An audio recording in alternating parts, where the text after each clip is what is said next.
Hi, my name is Maria Fernandez and I'm a creative community herbalist. And on this episode, I want to show you how to make a smudge out of CRONEWORT, aka mugwort. But she doesn't like being called mugwort because she is a sage. She is a very, very wise plant. So I harvested a few branches. It's seeding. This is about 18 inches, 20 inches long. And I have some twine and scissors. And so I bunched it up, and what I'm planning to do is to put it together, wrap it up, and then hang it upside down so it can dry. And once it's dry, then I'll cut probably one, two, probably like three. I'll probably be able to make three lovely wands, smudging wands out of this collection. And the importance of gathering, oh, that was a Jerusalem artichoke flower. It's part of the sunflowers, and this is who's behind me. And apparently you could dig the root, especially roots are good to be digged in the fall. That's where most of the medicine comes from. And to be eaten in the fall. But yeah, the CRONEWORT is best to be gathered because it's an invasive plant and it's not endangered. There are certain plants that are in danger, and everybody with this fad of spirituality and new age, they want to sell all these crystals and they want to sell white sage, which is in danger, and Palo Santo is endangered. So we have to be careful where we get our sources from. That way we're not endangering ecosystems. It's very important that we always know where we're getting our materials from. And one way that you could stop endangering plants like white sage is by buying or making your own wand out of mugwort. Another way you could do is you could hang this up and dry it, and then cut the leaves when they're dried, and you could use it as incense and burn it in a shell, and it burns really good and it smells really aromatic, really wonderful. Anytime I sage or smudge with the mugwort, I get very lucid dreams. So it's known to be pretty witchy. It's known to be opening your third eye. So this plant is great for that if you're looking to expand your third eye, your pineal gland opening. And if you're working with DreamWorks, it's great to have lucid dreaming because you get to control the dream. And that's really cool when you realize that you're dreaming and that you could control it, which is really fun. So I am making a CRONEWORT wand. So I already tied this bunch, and I'm gonna keep tying, and then I'll hang it, let it dry, and I'll show you once it dries and all of that, the end result of it. If you're watching this video and you like it, hit like, and also please subscribe to my channel, share with other friends, and make any comments or suggestions on what videos you would like to see. I'm a creative community herbalist, and I am a mistress of herbalism. A mistress is like mysterious, right? I'm not a master, but I'm a mistress. because there's so many plants to learn. I feel like I don't know if I'll ever learn them all. However, I'm here to learn with you, and teach whatever it is that I know that I find beneficial for the plants and us humans. So I love to share all of that with you. Thank you for watching my channel. I appreciate your support in learning the art of herbalism. It's a beautiful thing. It's so much fun. And being in nature, connecting with plants is just one way to meditate and relax and release stress from everyday life. To slow down and connect with plant wisdom, right?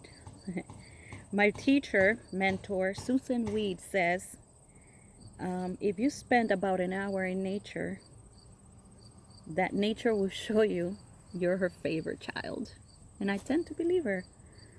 There's so much to see, so much to do, so much to admire and be grateful for. So try to go out in nature and spend time in her beauty. And make sure that if you can, bring your children too, you know.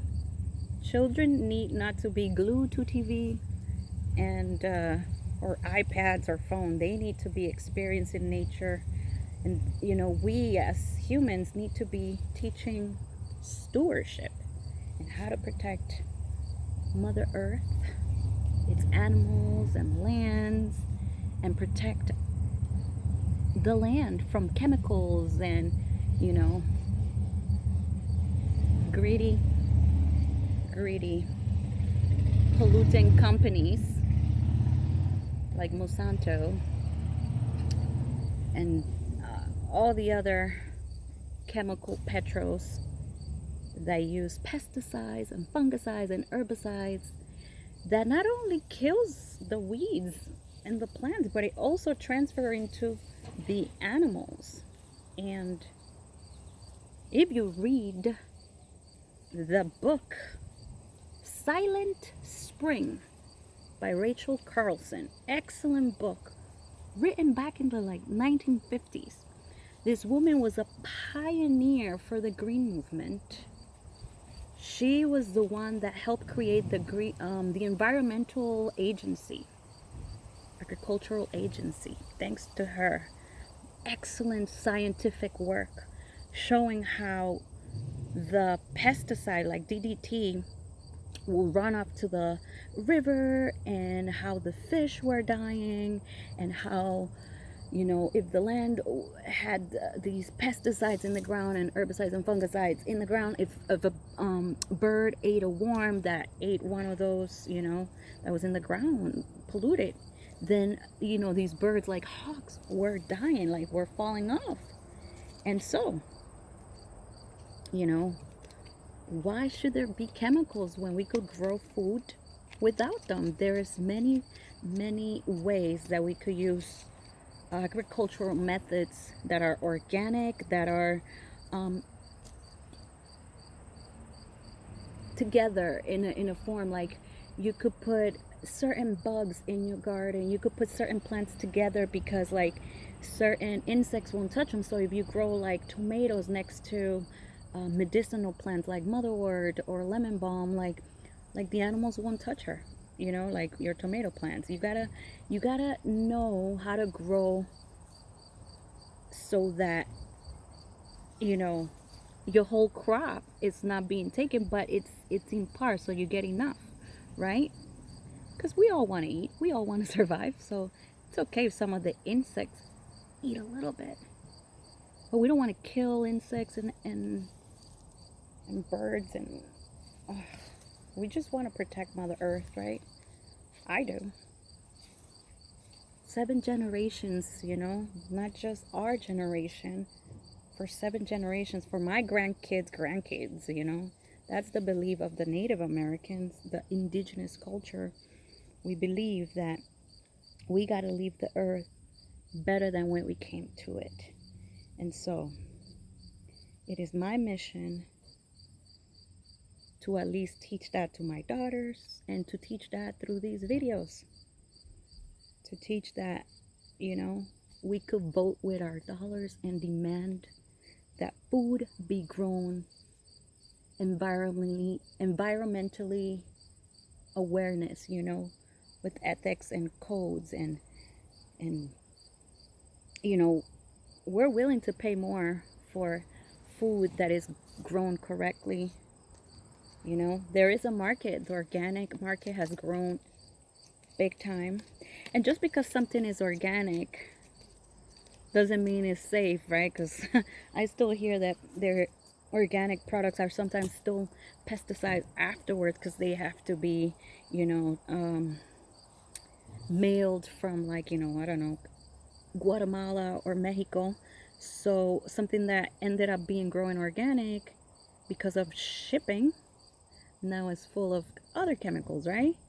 So sometimes your best bet is to learn how to grow your own garden organically, and or buy local, because a lot of these farmers that are local, even though they don't have a certification of organic, they grow with standards that it's like pests, it's managing pests, like pests, in a way that it's not necessarily using pesticides or herbicides or fungicides, and they know how to use like grow the land in a way that's sustainable, right? That's what we want, sustainability. So here I am, I'm talking a little bit about everything as I wrap my CRONEWORT. This is quite fun. It's my first time doing it. So I've seen it before in the markets. I've seen wands of cedar, wands of sage, and I also seen CRONEWORT.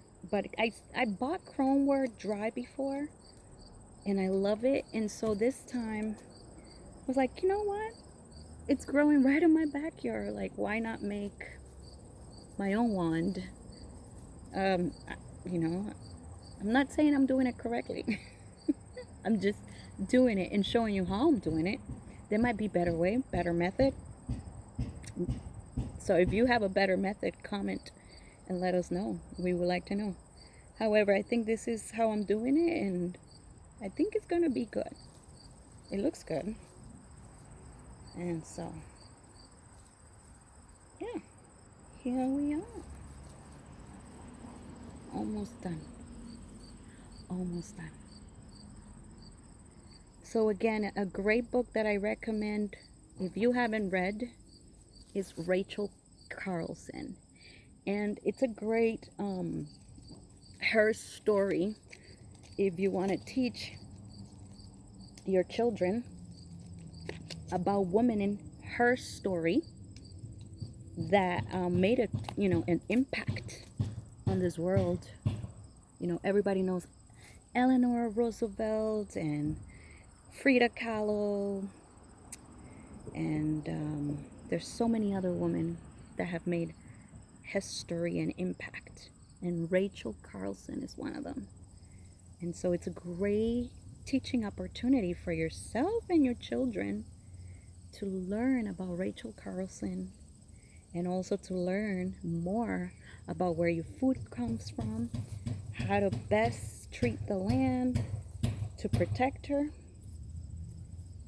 from the evils, from the pollution, right? The pollution that us humans are creating on this earth, right?